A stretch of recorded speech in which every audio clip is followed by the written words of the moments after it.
because Ben said we can get started. This is the great B2B e-commerce website roast. I think, Ben, this is number 7 or 8 maybe at this point.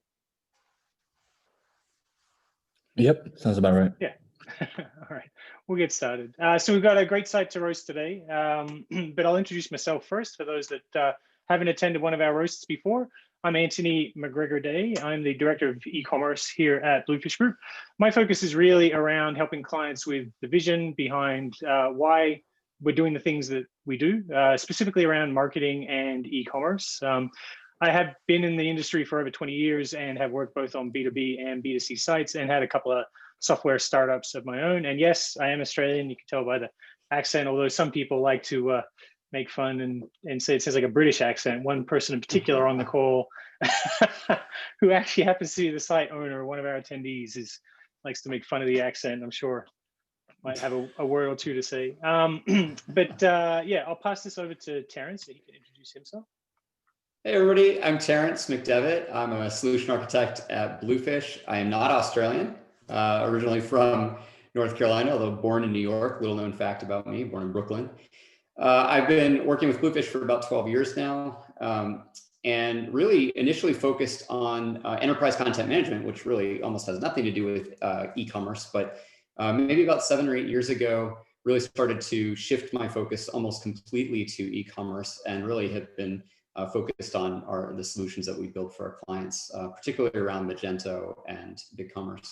And at Bluefish, as a solution architect, my role is really about making sure that we're delivering the right solution for our clients. It's one thing to go, get something set up and just launch it versus really trying to understand what our, the constraints are and the requirements and so forth for our clients, and making sure that we're actually building something that's going to exceed their expectations. Yeah, so this is my second roast. We're really excited to be doing this. Muted. And what that means in reality is I come up with a lot of harebrained ideas, and then Terence has to try and make them actually work. I have to reel in Anthony a whole lot, but it works. And we've got one word that I'm not allowed to use in any meetings or events with Terence around. I'm never allowed to use the word easy. That's a banned, blacklisted word. Can't use the word easy, but he's found a loophole and now he's saying simple. So simple or relatively straightforward. These are, yeah. tale as old as time, right? So today we're going to be roasting a site that we've seen before, at least on our side. And we have had roasted a similar company to this in the past, well, at least in the manufacturer side. This is a little bit similar to a roast we did earlier called Kerbal Plastics. But the site we're going to be roasting today is Fluitek.com. They're an industrial manufacturer of filtration. And one of our core focuses for this webinar will be keeping your messaging simple. And so really the idea there is you see a lot of sites with a lot of copy on it and a lot of noise. And oftentimes that noise is ancillary to what the buyer's intent is, especially in the B2B space. Oftentimes content can actually get in the way of the buyer experience. So keeping your messaging simple is really important. So while we're looking at Fluitek.com today, we will also be looking at how simplified the messaging is. So let's jump over to the site and we can get started. So this is Fluitek.com. I'll just start on the homepage. And one of the first things we always do on any site that we're roasting is we take a quick look at the tech stack. And the reason why we start with the technology that's on the site or that's built on is it helps orient us at the beginning of the roast to see how sophisticated is this site? Are they doing the right kind of things? And it gives us a little bit of an insight into the managers of the site and how they see their customers. Are they investing in improving that customer experience? So we've got a little tool that we use. And I just realized that I'm actually in the wrong version of my browser. How embarrassing. Give me 2 seconds. Sorry, guys. I actually have to stop my screen share and switch to a different version of my browser. I don't have the extension installed that I like to use for this. So give me a second. While we're doing that, I'm going to get almost done. Yeah, well, Anthony's bringing that up. Yeah, to his point, we like to use a tool called Built With, and it gives us a little bit of a profile around the details of the site. What's it built on? What extensions are being used? What sort of marketing platforms are they using? And it can kind of give us a little bit of a peek into the details of the site without actually knowing the details, without being able to open the box and see what's inside. So very, very, very helpful for us. Okay, So this is built with here, and what it does is actually the way it works is it looks at all the scripts that are running on the page and all of the the things that are happening on the site, and it tries to extract some data that shows that what tools are running. And out of the gate, I'm really impressed. Fluitek has MouseFlow running. It's a great tool to help understand user behavior. And usually when you see sites that have tools like Hotjar or MouseFlow or Lucky Orange installed on them, it usually signals that the site owner really cares about that customer experience, because these tools are dedicated to helping track what the users are actually doing on the site. And you can isolate. Maybe you've got a concern about adding product to your cart, and is that actually working? Or you've heard some reports that Internet Explorer 10 or 11 is actually not functioning as well as you'd like. And you can use things like MouseFlow to literally see what the user is doing on the screen. It actually records that behavior, and you can play that recording back and actually see exactly where the user went wrong. So oftentimes when we see MouseFlow on a site, we already know out of the gate that the owners of the site really do care about that user experience. But scrolling down through, usual technologies that we'd expect to see on any e-commerce site: Google Analytics, Google AdWords, so they're doing Google advertising on the Google Ad Network. Kevi is here. We know of Kevi, smaller marketing automation platform, so they're probably using Kevi for things like cart abandonment campaigns. Kevi's definitely a smaller player in the space, cheaper as well. So it tells us they're probably not sending that many emails. There is live help now on the site as a chat tool.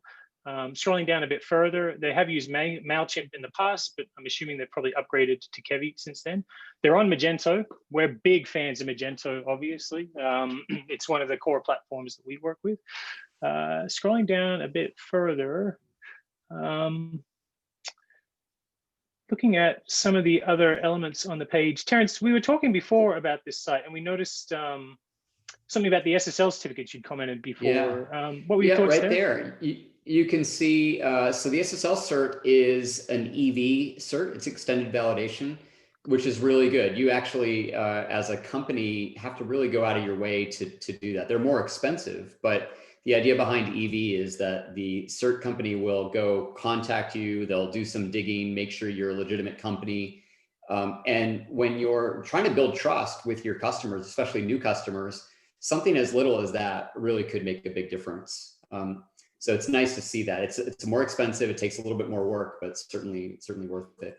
And what you're saying you and I there, talked about, you and I talked about the possibility that some procurement, especially in B2B, some procurement departments in large companies, they may actually require that. If they're going to do business with third parties, they may say that's one of the things that they have to check off on their list before they would be willing to do online business with a company. So that's good. I like seeing that.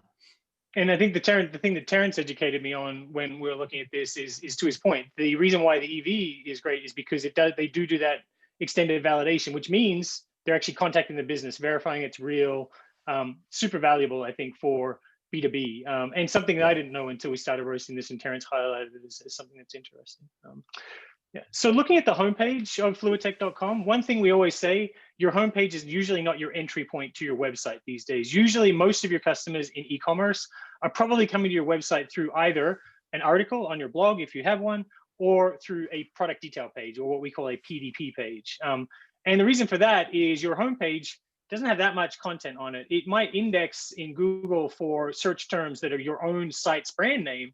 But if you're selling a product or a part, in this case, a filter, if somebody's searching for a 3M filter, you're not going to be coming up on the homepage, or they're not going to be landing on your homepage when they click the link. They'll probably be landing on the product detail page. Right. And so usually, go on, Terrence.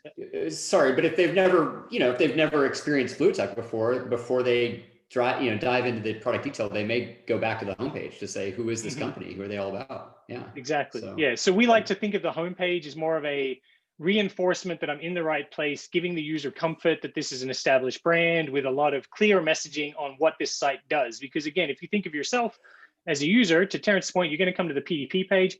I don't really know who this company is. This product looks right. The price is great. But is this a reputable company? And most users will go from the PDP page to the homepage and start to research a little bit about the company. So the homepage is very important to give users reassurance and comfort that you're a comfortable brand. And as this is keeping your messaging simple, I love the messaging on this homepage. It's really straightforward.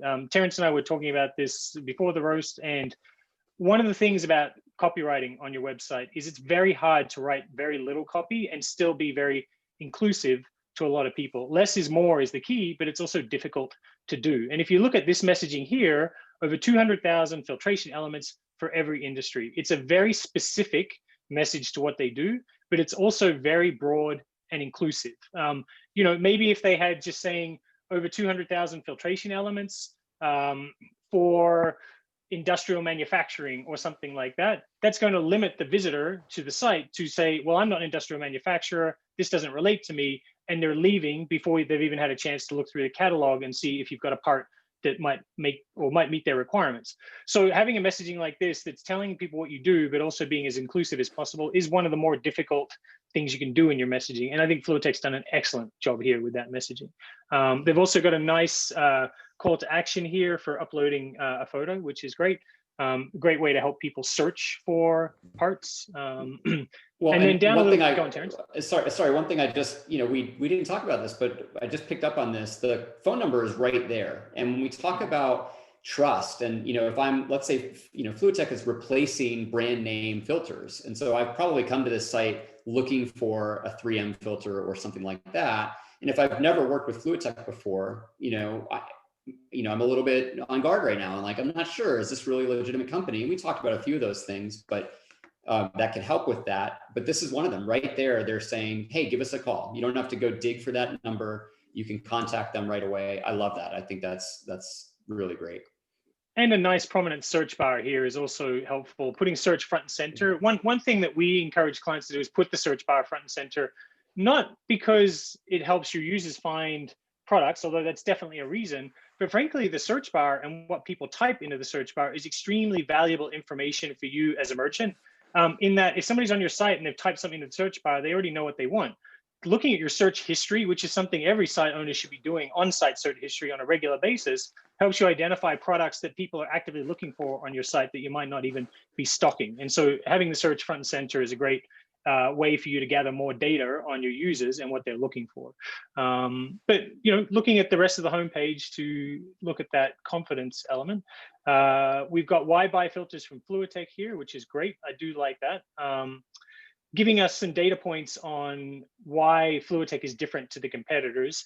And what I really like about this is they have learned more down here, but they haven't put all of the copy about the brand on the homepage. Sometimes you'll get to a site and they tell you about how the owner had a dream when they were a child about wanting to be, pioneer in their industry and blah, blah, blah. None of that stuff really matters, especially in the B2B space. Usually what they care about is how long you've been in business. That's sometimes important to people. Also, just are you reputable and can I trust you? Everything else about the story of the business can be interesting to some visitors. Oftentimes it's not though. And so putting more of your information behind learn more, which takes you to the about us page, helps for people like myself, who I love reading about us pages personally, if I'm thinking about doing business with a company. And so this is a really nice way of saying we have a lot of filters. We've been in business for a long time. We sell to a lot of companies, and here is why we're different. Really strong presence there. Anthony, one thing that I just noticed that might help here. I like it too. I think it's great. I think it's short and sweet. But one thing that might be missing here is, does Fluidtech guarantee their products? People are coming to this site looking to replace an OEM filter, probably for machinery that's expensive. It's an investment for them. And as a customer who's never worked with Fluidtech before, they may be like, I'm not sure if I want to do this replacement part or not. So scroll up if you don't mind, go back up there. And over here on the right, where we've got this area, I love all of those, but I also think maybe there's some room there for having something around, a guarantee or their warranty. It doesn't have to be long, but maybe just a little blurb about the fact that they stand behind their products. So something I think could be added here for that. Agreed. And then we've got some nice images here. I think your knee-jerk reaction to these, Terrence, was they're kind of a bit stock, but they're a little stock. Yeah. But it's so I guess how interesting can industrial filters be? But I think as long as just maybe not make them so stocky, maybe it's more product images instead of people. Although I like what is happening here. I think you're going over this and you're seeing quotes, which I assume are from customers. So you have that element of the customers, building up the brand a little bit, and then, images of people to sort of reinforce that. It's kind of, that hover state not so sure I like that, because that's just one more thing a user has to do in order to Right. be able to see that quote. So I was that just might thinking be the same something. thing. My wrist is getting really sore right now, having to scroll between one panel to another. It's a lot of work. Yeah. The point it's being not- that it's making me do something to actually reveal the content, and the content's not that interesting to me in the first place. So the reward for having to take the effort of scrolling over each one, it doesn't really pan out. And so I would suggest that a better way of doing this might be to make the blue a bit more transparent and overlay the quote over the background of the image. And that way I can see the quotes at a glance without having to, dig for them or reveal them. But Terrence, you had something else? Yeah, and it's a little bit interactive, but the reward for being interactive is not really that great. And so one of the things that we've talked about internally is that, especially in B2B, having interactive content these days is really important, right? So being able to, touch and feel things, but not literally. And so maybe in this case, something like a picture of a filter, maybe a side cut version of the filter with some, areas where you can hover over it or touch it and click it, and it expands and gives more details. But really maybe speaks to going back to the quality of the filters. Maybe that's something that can help reinforce the messaging, is to say, here's a cutout of one of our filters, and here's why our filters are just as good, if not as, better than the OEM filters. But make it interactive. Let people sort of, spend some time on that, digging into the product. I mean, this is fine, but it's just not, it's not necessarily a compelling experience for customers. And Terrence touches on an interesting point around, again, if the core part of this webinar is, this roast is simplified messaging. Simplified messaging doesn't always have to be copy. It can be images as well, and experiences. One thing that psychology teaches us is that if somebody interacts with your site, they're more likely to remember it. So the more you can do to make people click into your site, reveal something, expose something, learn more even, the act of clicking alone can be a good reinforcement of the site and the memory of the site. And again, in B2B, there's a lot of price comparison that shoppers do. A lot of people in procurement have to go to a certain number of sites to even justify their initial purchase, even though they know maybe the merchant they want to be going through. And so making your site more memorable to the person browsing by adding some interactive elements is great. And one thing that we've seen emerging a lot these days in the B2B space is 3D modeling. When trade shows were still a thing, we would go to a lot of trade shows and see very common, in fact, at most of the B2B e-commerce trade shows, there was a company selling 3D modeling services. So I'd say that's almost mainstream at this point. And if you can afford the investment, especially if your products are more high-end or complicated, having some sort of interactive 3D modeling on your B2B site would be a great way of simplifying your messaging while standing out from the crowd. But let's drill down here a bit further and see what we've got. We've got a shop by category, and then at the bottom, we've got additional content, what's new at Fluidtech. I think that this content's good, and I think it's probably in the right place. This is what I usually call filler content. It's not that useful to the user, but not having it is potentially cutting out some users from spending more time on the site. So people who are going to read this will scroll to the bottom and read it. The fact that it's at the bottom means that people who don't want to read it, it's not getting in their way. So it's a good placement of the content. And I think it's interesting, but not super valuable. Let's jump into the categories. Let's go back to the categories. Yeah. One thing that stands out right away to me is just the product images. They're nice. They're colorful. They, kind of draw me in a little bit. And what I said earlier is about, filters. It's not necessarily the most exciting thing to look at, but having a nice variety of images here, I think is really great, rather than just we see a lot of B2B sites where it's just a list of categories, really boring, doesn't draw the user in. This is nice. And maybe the user doesn't know what filter they're trying to buy. Oftentimes for this type of site, we found that it is often someone in procurement who doesn't actually know the thing they're buying. They've just been given a serial number or a part number, and they have to go and find that online. This is making it a little easier for them to break up the content. It's a little bit more it's a bit richer, rather than, again, just words on a page, which is going to be more suited to, say, someone in engineer or someone who doesn't need those visual elements. Well, let's drill into a category, see what we get.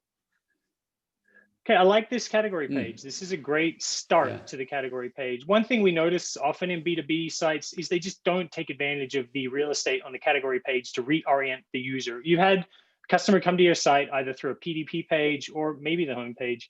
They've drilled down to a category, but there's an assumption at that point that the user is in the right category. And this page, these elements here can help you confirm with the user that they are actually in the right place. And so you should be using this real estate up the top to reinforce that they are in the right place. This is a category about XYZ. And I do like this real estate and the usage here, although maybe that image could be a little, I don't know, the cutoff of that image there feels a little off. We could maybe make that circle bigger or the image smaller. Yeah, Terrence, want to talk about the navigation? Yeah, I like the navigation over here. This is the layered navigation. You know, some sites we go to, there's 40 of these things that you can choose from, and it's just overwhelming. But what we see right here is really simple and to the point. Probably some thought was put into this in terms of what are people really looking for when they're browsing the site, and it looks like that's been a pretty curated list. So that's great. One other thing that I'm noticing here that let me get rid of that. Scroll down, Anthony, below the filters on the left. Oh, I'll close that. That'll be faster. Close brand. You got a lot of brands. So, but right here, this is just again going back to, you know, that whole idea of Fluidtech making themselves available to answer questions, right? So someone's here, they're stuck. You know, if you're stuck, let us know, contact us. I really like that. You know, you go to a lot of sites where you have to dig for that information if you can find it at all. And so I really like that. I think it reinforces the brand a little bit. So really good. And then I do like what they've got here is the elements on the category page. This is nice and it's helpful. One thing we do see on category pages a lot is you have all the products listed, but there's nothing that helps the user know if this is the actual product they want. So you're forcing them to click through to the product detail page, see if that's what they want. And if it's not, they have to click back out. And we've seen, you know, supplements companies, for example, have been guilty of this in the past, where maybe their product name says immune support, but it's not really clear what it's helping. Well, maybe immune support is pretty obvious, but maybe it's something like nucleotide complex or something like that. Something that's not immediately obvious to the user what this is. Forcing them to click through to the product detail page just to learn what the product is not the best experience. And so putting as much elements or as much data about the product as you can on the category page does help the user with their navigation. In this case, we've got the OEM name and part and the availability. Those are great. Maybe here you could put in one other piece of valuable information that's in the filtration space. I don't know. I'm thinking maybe something about the flow rate of the filter or the resistance rate or something like that. I don't know enough about the space to know if that's interesting, but right now, the only piece of new information that is here technically is the availability, because the part name shows us, it's pretty self-explanatory that that's the OEM name and the part. Might be one or two extra things you could put on this page to help the user decide if this is the right product for them. Although I think in this case, probably less relevant because the part number is the part number and it's either a match or it's not. But what was that, Terrence? Yeah, I think having the part number is great right here because that's because Fluidtech makes replacements. People are probably coming to the site looking at a filter saying, I need to get this thing replaced. It's the OEM version of it. It's got that number stamped on it. That's what they're going to be looking at. So I think that's great that that's highlighted right up here.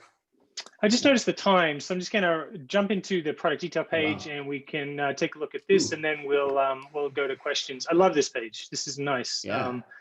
Perfect. So there's your guarantee, Terrence. You mentioned it before. That's what we're looking on for. The PDP page.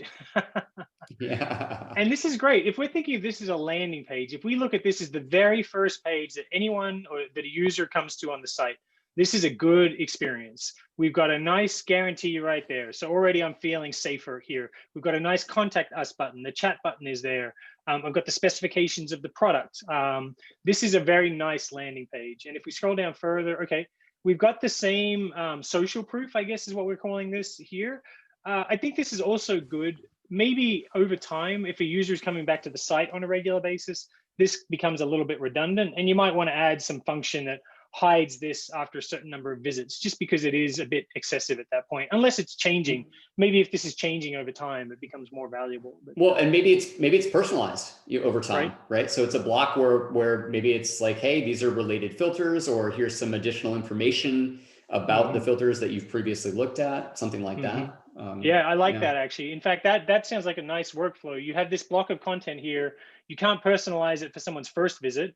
because you don't know much about them. So you use it to show social proof. And then maybe after the third or fourth visit, you've learned something about them. You do change that content block to be much more personalized. I love that. That's a great idea. The last thing we'll do before we wrap for questions is always the fun one, for me at least, the add to cart experience. And so if we click add to cart, let's see what happens. Okay, that's nice. That's what we would hope to see. Oftentimes on B2B sites especially, the user will click add to cart and they're actually taken into an entirely separate page that is taking them out of their browsing experience just to show them something was added to the cart. This is a nice experience where I click add to cart, a modal appears telling me that it's been successfully added to the cart, and from here I can either check out or go back, and I can leave just by one click. That's nice. I like that. Yeah. Yeah. Any other thoughts, Terrence, before we wrap and see if there's questions? Well, one thing that's standing out is quick order. So it's this guy right up here. It's right there, front and center. Let's click into that. Yeah. So you know, in the B2B space, people know what they want, right? A lot of times. So coming in and saying, here's my set of SKUs that I want. Here's the quantities. Let me just order. And I would imagine for repeat customers, this is important. Maybe the first time coming to the site, you're probably not going to dive into this functionality, but we don't see this enough on B2B sites. So this is really great that I agree. Time has been put into this. And I like this. I like this short typing here, where I can just start typing the name, and it does that autofill a bit like what Google does. So that's a nice experience as well. And then once I've selected the product, I guess it's calling it and displaying it here. So that's also quite a rich quick order experience. In fact, I don't remember seeing a quick order experience that actually does this. So this is kind of unique for me, at least, looking at these sites. It actually displays the product I quick ordered. That's nice too. Yeah. And then I can just add to cart from here. Okay, really let's see if we got, is there any questions, Ben, or comments from the crowd here? I've just got my chat open, so I'm just going through it now. If you guys have questions or comments, you can leave them in the chat and then I'll share them. Otherwise, if you guys want to keep going on the cart experience up until the hour, so we've got 2 minutes left. So we can pack in some more content. Yeah, no worries. So we've got an estimate shipping and tax thing here. That's interesting. Oh, sorry. we had a comment here, question. There's a large block of text on the homepage. Is that okay, or is that too wordy? So if you let's head go back to the and homepage. take a look here. Okay, so I'm assuming I can see that comment from Joy there. And Joy, I don't think you can annotate, but maybe you can be unmuted and ask the question or help us. I'm assuming you're talking about this block of text here, right? Scroll down further. Oh, here, this block here. Yes. Okay. So we talked about that briefly at the beginning. This text is okay because of its position on the homepage. The point is that this is what I call filler content. It's not necessarily valuable to the user. It's not necessarily giving them something that's functionally useful. It's more of a validation and a reinforcement that this is a real brand that cares about their site. And that's usually what you're looking for. And it can be used for, as Joy's just asked, is it for SEO? Certainly, it does have some SEO benefit, although probably not that much because it's on the homepage. And so there's going to be more reasons why that homepage is coming up in the search results than the content here. This content is, again, it's useful for the user to feel like if somebody's looking for this or this type of messaging, it helps them orient themselves and feel like I'm in the right place. The point is that it's at the bottom of the homepage, and that is okay to have this additional text at the bottom. Because if I'm the user, I'm trying to do something and I want to get my job done, having to scroll through a bunch of text to get to where I need is inconvenient. But if I can scroll down and get to the category page and I don't want to scroll any further, I haven't actually missed anything. I've only missed the filler content. But if I'm looking for the filler content, I can scroll past the functional part of the site and start to look at the filler content. So I think it's fine to have it on the homepage as long as it's, you know, below the fold and not getting in the way.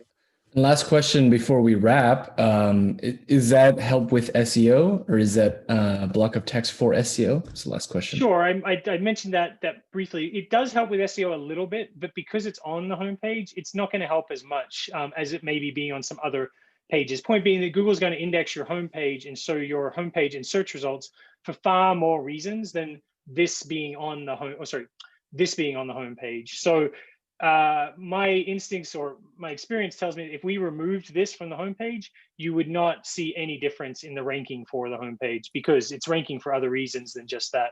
But maybe it might help being on the About Us page or something like that if you were trying to intentionally rank for some of the copy here. Awesome.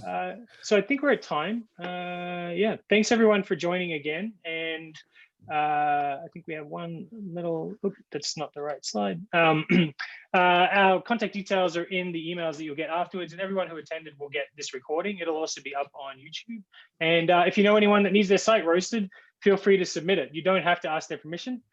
As long as you let them know that it's going to get roasted on the day, they might get a nice surprise. But thanks everyone for attending. And Terrence, you want to sign off?